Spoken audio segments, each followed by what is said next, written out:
ആലോചിക്കുന്ന ഒരു കാര്യങ്ങളാണ്. നമ്മുടെ ആരുടെയും ഏതെങ്കിലും ഒരു സംഘടന, ഇപ്പോൾ നമ്മളൊരു സംഘടനയാണ്, സംഘടനയുടെ കൂട്ടായ്മയാണ്. എന്തിനാണ് ആ കൂട്ടായ്മ ഉണ്ടാവുന്നത്?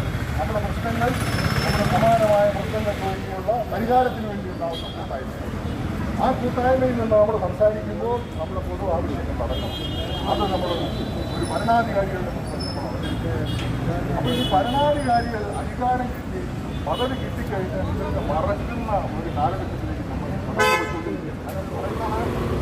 കേന്ദ്രം സംസ്ഥാനത്തിന് വരുന്നില്ല, സംസ്ഥാനം ഇതുപോലെ കൂടുതലാണ്. നമ്മൾ ആലോചിച്ച് നോക്കാം, കേന്ദ്രത്തിൽ നിന്ന് കിട്ടാൻ വയനാട് പ്രശ്നം പരിഹരിക്കാൻ കഴിയും. നമുക്കെന്താണ് പ്രശ്നം പരിഹരിക്കാൻ കഴിയാത്തത്?